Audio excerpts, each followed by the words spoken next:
मी त्यांना एकच सांगितलं, माझं समाधान जेव्हा होईल तेव्हा माझ्या कामगारांचं समाधान होईल. त्यांना त्यांचा लिगल ड्यूज म्हणजे तुम्ही तुमचं देत नाहीये, तुमच्या खिशातलं देत नाहीये, त्यांच्या हक्काचं आहे ते त्यांना मिळालंच पाहिजे. आणि तुम्हाला कोणतीही अडचण आली कोणतीही तर ही आशाताई सदैव नाना असतील आम्ही सगळे लोक डिपार्टमेंट असेल तुमच्या पाठीशी उभे आहे. 9-10 सालापासून ही परिस्थिती तुम्ही झेलताय आणि 19ला करोनासारखा महाभयानक असा आपल्यावर आपत्ती येते, संकट येते देशावर. आणि अशा काळात सुद्धा त्या संघर्षातून वाचलेले तुम्ही आहात.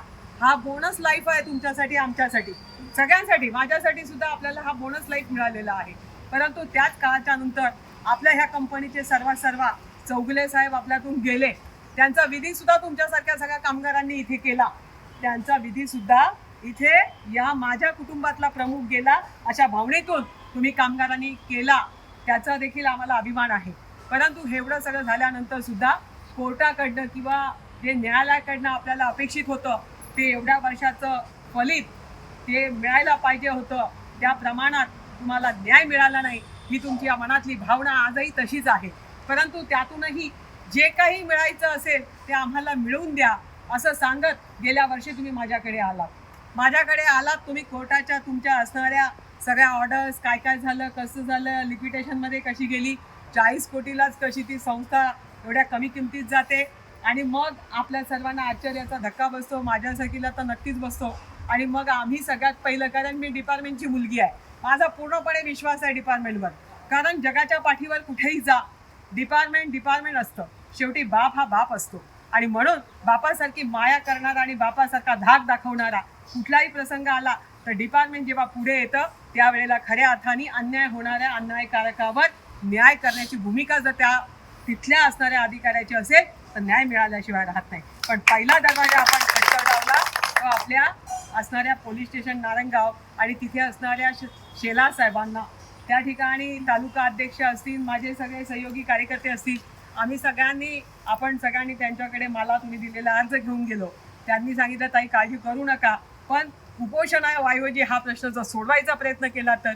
आम्ही म्हटलं, सर तुम्ही सांगताय भांडणं करणं किंवा कंपनी बंद पाडणं हा आपला हेतू नाही, परंतु माझ्या इथे राहणाऱ्या लोकांनी उभं केलेलं ही जी कंपनी आहे, आज विचार करा एखाद्या व्यक्तीचा ॲक्सिडेंट झाला तर माझी कन्या ॲडव्होकेट आहे, ती सांगते की ज्यावेळी ती भांडून पैसे आणते कोर्टाकडनं त्यावेळी ती सांगते की हा जो माणूस आहे हा 36 वर्षाचा आहे, 40 वर्षाचा आहे, हा 30 वर्षाचा आहे, तो जर गेला तर त्याचं पुढील आयुष्य किती राहिलं असतं, 15 वर्ष 20 वर्ष त्याने किती सर्व्हिस केली असती, त्याला किती पैसे मिळाले असते, त्याच्या कुटुंबाला किती आधार होता. तो गेला आणि त्याच्या आयुष्यातली एवढी वर्ष कमी झाली तर त्याला इतका पैसा मिळाला पाहिजे. ही भूमिका घेऊन तिने अनेक केसेसमध्ये लोकांना यशस्वीरित्या ॲक्सिडेंट नंतर कुटुंबांना आधार दिलेला आहे. त्याच धर्तीवर आज आपल्यासारखे कर्मचारी जेव्हा एखादी कंपनी उभी करतात आणि त्या कंपनीतून तुम्हाला जेव्हा बाहेर पडावं लागतं आणि ती कंपनी कोणीतरी घेतो, ती कंपनी ताब्यात घेऊन ती चालवायला सुरू करतो, त्यावेळेला किमान पहिलं कोर्टाने सांगितलं होतं, कोर्टाने आदेश दिला होता की आधी यांचे लिगल ड्यूज तुम्ही पूर्ण कंप्लीट करा, मगच कंपनी चालू करा. यांनी त्याची पायमल्ली केली. यांनी तसं न करता थेट कंपनी चालू केली. हम करोसो कायदा ह्या देशात, या राज्यात चालणार नाही. परंतु तरीसुद्धा आपण विचार केला, माझ्यासारखा स्वभाव असणारी महिला मी जर विचार केला असता तर नक्की तोडफोड केली असती. नक्की आपण वेगळ्या पद्धतीने न्याय मिळवत असताना कदाचित हे पळून गेले असते, पण आले असते तर तुमच्या अपेक्षेपेक्षा जास्त द्यायला तयार झाले असते. पण आपली इच्छा एकच होती की कुठेतरी समन्वयाने जर प्रश्न सुटत असेल तो प्रयत्न प्रामाणिकपणे केला पाहिजे. मला माझ्यासाठी नाही, माझ्या असणाऱ्या या कामगारांसाठी न्याय द्यायचा आहे. आणि मग माझ्या कामगारांना कुठेतरी उपाशी बसवायचं, त्या ठिकाणी मीडिया येणार, त्या ठिकाणी लोक येणार आणि त्याचा विपर्यास होणार. साध्य काय होणार की नाही होणार याची शाश्वती नाही. म्हणून आम्ही डिपार्टमेंटनी सांगितलं त्या पद्धतीने, शेला साहेबांनी सांगितलं, ताई तुम्ही सांगाल तशी पावलं उचलूया, आपण त्यांना बोलून घेऊया. आपण त्यांच्यासोबत मुंबईत सुद्धा 3 मिटिंगा केल्या, इथे तालुक्यात सुद्धा 6 मिटिंगा केल्या आणि प्रत्येक वेळी शेला साहेबांचा आपण वेळ घेतला. इथे त्यांनी कधी नाही म्हटलं नाही. तुम्ही विचार करा की त्यांनी आता मगाशी बोलताना म्हणाले की 1 दिवसाचा पगार कापला तर जीवाला हळहळ होते. याचं कारण असं आहे, 24 तास अलर्ट राहायचं आहे, परंतु पगार त्यांना तेवढा मोठा नाही. बाकीच्यांची आम्हाला तुलना करायची नाही. पण कधीतरी डिपार्टमेंटला विचारा, डिपार्टमेंटमध्ये काम करणाऱ्या त्या पोलीसवाल्याला, त्या कॉन्स्टेबलला विचारा, बाबा रे तुला पगार किती आहे. पण कधी आयुष्यात त्याच्या घरात कुटुंबासोबत त्याला सण साजरा करता येत नाही. पण त्यांना ते दुःख त्यांना माहिती आहे ते कसं पचवतात. आणि म्हणून आणि त्याच्यातूनही न्याय द्यायचा आहे. न्याय देत असताना ती भूमिका घेऊन आपण 6 मिटिंगा केल्यानंतर सुद्धा जेव्हा आपल्याला वाटलं की हे आपल्याला थोडंसं टालमटोल करतायत, त्यावेळी वेळ प्रसंगी खरोखरच शिरगावकर तुम्ही तिकडे उभे राहिला, तुम्ही सुद्धा होतात. शिरगावकर आणि त्यांच्या टीमने ज्यांनी जबाबदारी घेतली होती त्या टीमने 4 वेळा माझ्याशी बैठका केल्या. मी त्यांना एकच सांगितलं, माझं समाधान जेव्हा होईल, जेव्हा माझ्या कामगारांचं समाधान होईल. त्यांना त्यांचं लिगल ड्यूज म्हणजे तुम्ही तुमचं देत नाही आहे, तुमच्या खिशातलं देत नाही आहे, त्यांच्या हक्काचं आहे ते त्यांना मिळालंच पाहिजे. आणि म्हणून हा लढा आपण लढत असताना कुठेतरी काही लोकांची परिस्थिती इतकी वाईट आहे, शिकवायला पैसे नाही आहे, मुली लग्नाला आल्या आहेत त्यांचं लग्न करायला पैसे नाही आहे, ज्यांच्या घरातून मुलगी किंवा नवरा गेलाय त्यांचा करोना काळामध्ये त्यांची वेगळी परिस्थिती आहे. या सगळ्या परिस्थितीचा विचार करता आपण तडजोडीवर आलो आणि तडजोड करत असताना 2.5 कोटी किमान मिळावं, कमीत कमी 2.5 कोटी आपल्या हातात पडावेत, बऱ्यापैकी पैसे एकेकाला 6-6, 7-7 लाख मिळावे, ही माझ्यासारख्या कार्यकर्तीची, माझ्यासारख्या एका लोकप्रतिनिधीची, एका महिलेची इच्छा होती. परंतु काटकसर करता करता कापाकुपी करण इतकं रडत होते शिरगावकर की काही करा पण आम्हाला आता मदत करा. मी म्हटलं बघा अनेक लोकांचे तुम्ही देणदार लागताय, मला फक्त गरज आहे माझ्या या इथल्या लोकांची, इथले जे शेतकरी आहेत, इथले जे तुमचे कामगार आहेत त्यांना तर पहिला न्याय द्या, त्यांच्या हातात तर काही पडू देत. आणि म्हणून शेवटी तुमच्या 4 लोकांशी चर्चा करून, बरोबर ना माऊली, काय तुम्हा 4 लोकांना विचारलं का नेमकं तुमची मानसिकता काय आहे. जर तुम्हाला वाटतंय की जे काही मिळतील 4, 4.5, 5 तर आपण त्यांच्याकडे 2 कोटीवर शेवटी 1,80,000 सर 1,80,000 आपण आलो. पण शेवटी त्यांनी 1.5 कोटीवर हा सगळा 35 लोकांचा कारभार आटोपता घेतला. परंतु काहीतरी वर्षभर संघर्ष केल्यानंतर माझ्या कामगारांच्या, माझ्या घरातल्या भावांसारख्या, बहिणींसारख्या असणाऱ्या किंवा भाऊजांसारख्या असणाऱ्या वहिनीच्या हातावर 4 पैसे पडावे ही भावना मनात ठेवून आणि ही कंपनी जर चालली तर भविष्यात तुमच्या मुलांना, भविष्यात या ठिकाणी जेव्हा जेव्हा ही कंपनी मोठी होईल त्यावेळी शिरगावकर तुमची जबाबदारी राहणार आहे, माझ्यासारख्या लोकप्रतिनिधीची जबाबदारी राहणार आहे की या कामगारांच्या मुलांना पहिलं प्राधान्य दिलं जावं, जेणेकरून त्यांच्यातली मुलं इंजिनियर, डॉक्टर सगळे होतील. परंतु खऱ्या अर्थाने ज्यांना याची नाळ माहिती आहे, ज्याची नस माहिती आहे, अशा जर 10-20 लोकांच्या, आमच्या कामगारांच्या मुलांना नोकऱ्या मिळाल्या तर ते आमच्यासाठी जास्त आनंदाचं राहील, जास्त समाधानकारक राहील. आणि म्हणून आज जे आपण 4,50,000 रुपये, बरोबर ना, तुम्ही त्यांना किती पैसे देताय पर हेड? 4 लाख रुपये, त्याच्यातले 49,000 रुपये तुम्ही कॅशमध्ये देताय आणि बाकीचं डिमांड ड्राफ्ट देताय. डिमांड ड्राफ्ट त्यांनी सांगितलं उद्या टाका, तुमचे पैसे निघून जातील. आणि स्वतः शेलार साहेबांनी सांगितलं काय की केस आपली तिथे आहे, त्यामुळे जो आल्या मी कागद वाचला आणि तो मी पाडून फेकून दिला. याचं कारण असं आहे की हे कुठलाही कागद आम्ही तुमच्या इथे तुमच्या कंपनीच्या आवारात आलोच नाही, बरोबर.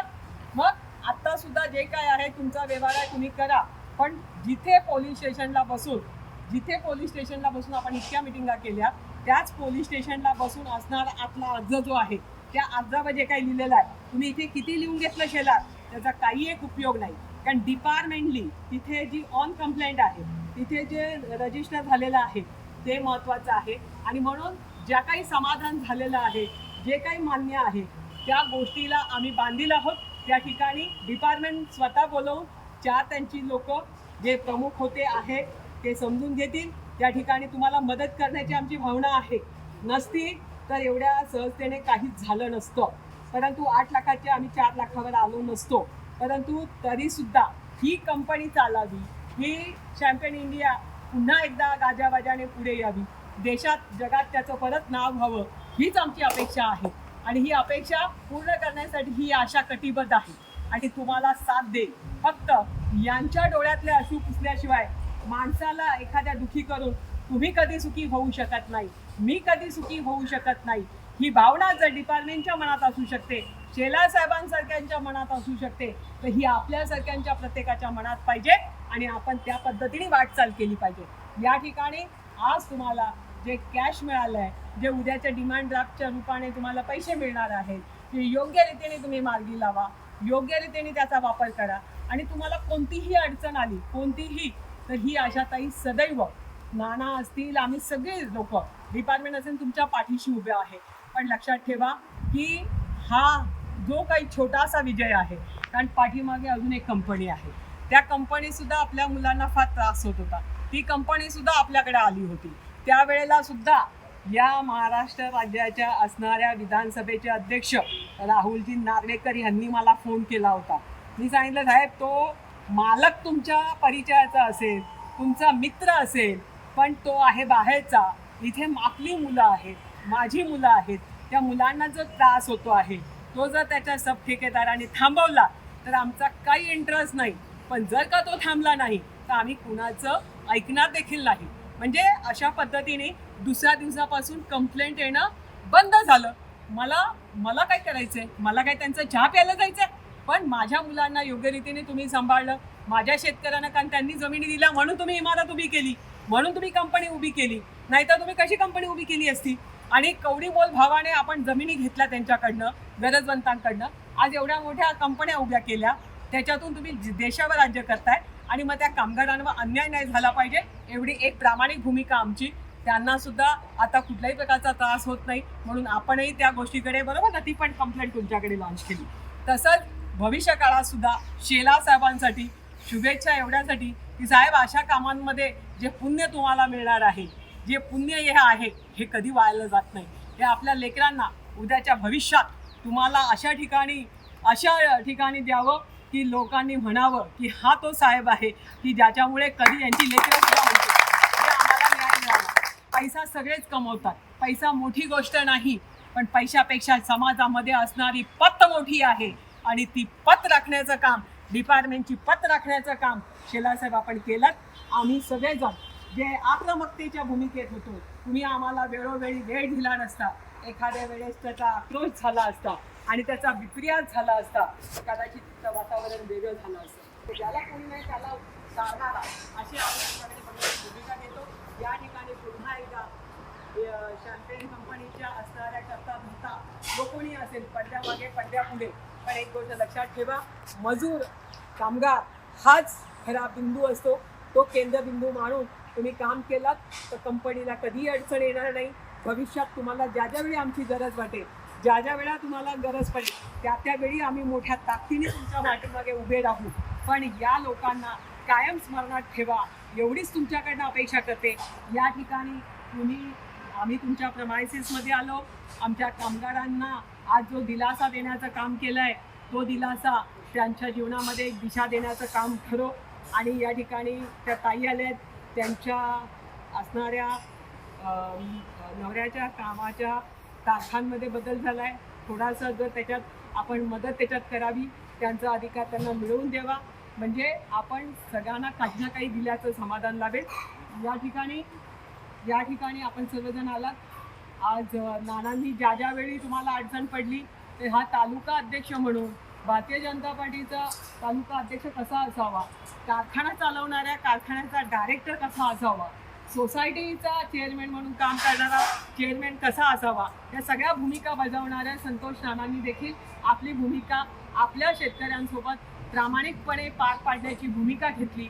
त्याबद्दल आणि निश्चितपणाने आज ज्या ठिकाणी आपण बसतोय खाली जमिनीवर कामगार, उद्या या ठिकाणी इतकी भरभराट हो की ह्या सगळ्या परिसरामध्ये देश विदेशातले लोक येऊ आणि शिरगावकर तुम्ही सूट बूट घालून आमच्या समोर दिसावे आणि कंपनीचा करता धरता म्हणून आणि डिसिजन मेकर म्हणून तुमच्याकडे आम्ही पाहत आहोत. ती भूमिका नक्की पाहायला मिळेल.